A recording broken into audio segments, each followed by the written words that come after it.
Nel, ano ang posisyon ng Malacanang sa nangyaring surprise rally sa EDSA at kumusta ang seguridad na ipinatutupad sa paligid ng palasyo?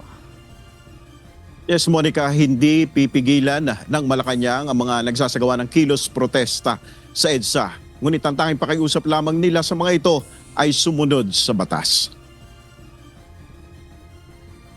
Ang pakiusap lang po natin sana kung magkakaroon ng mga pagpoprotesta o gathering ay makipag-coordinate naman sa gobyerno dahil hindi naman ang gobyerno ay nagko-control o hindi nagpapahinto, hindi kayo pinipigilan sa anumang kilos na ginagawa nyo, provided that your action should be in accordance with the law.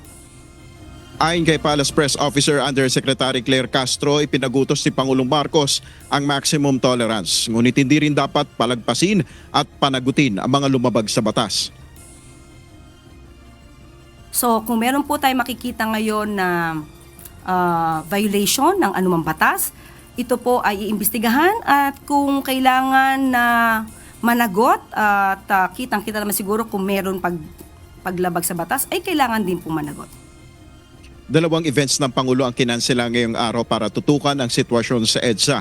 Ayon kay Jose Castro, batid ni Pangulong Marcos ang maaaring maging epekto ng rally sa taong bayan, lalo na't naharangan ang malaking bahagi ng EDSA White Plains dahil sa dagsa ng tao na nagprotesta. So, ang mga nagrarally ay may sariling agenda.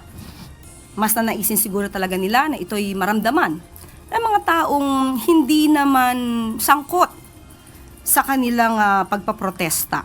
Nagkakaroon lamang tayo ng mga collateral damage na apektuhan yung hindi na apektuhan, pero ito po ay makakaapektong malaki sa ekonomiya, sa bawat negosyo, sa bawat tao na kailangan pumasok sa kanilang eskwelahan, sa kanilang trabaho o pumunta ng mabilisan sa ospital. Binigyan din pa ng palasyo hindi sagot ang rally para maabsuelto si Senator Rodante Marcoleta sa kanyang kakaharaping kaso. Anya walang kapangyarihan si Pangulong Marcos sa ginagawang aksyon ng Office of the Ombudsman. Ang panawagan lang din ng Pangulo, hindi lang sa mga kababayan natin na naapektuhan, doon sa mga nagrarally.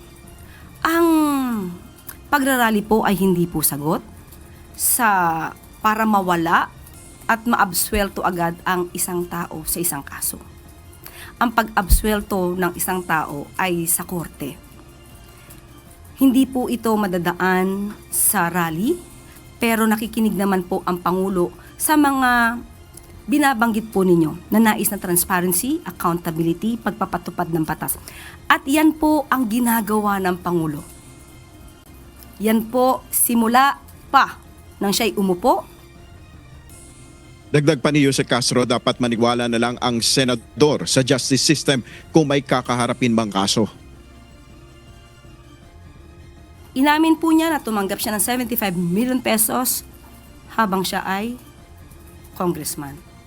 So dun lamang po umiikot ang kaso. At siya naman po, ang sabi niya ay naniniwala siya sa justice system natin. Dahil tumututol sila noon sa pag-surrender sa ating dating Pangulong Duterte sa ICC. So pinanindigan nila na ang justice system naman natin ay umiiral. So bakit hindi natin paganahin ang justice system natin at hayaan natin ang proseso?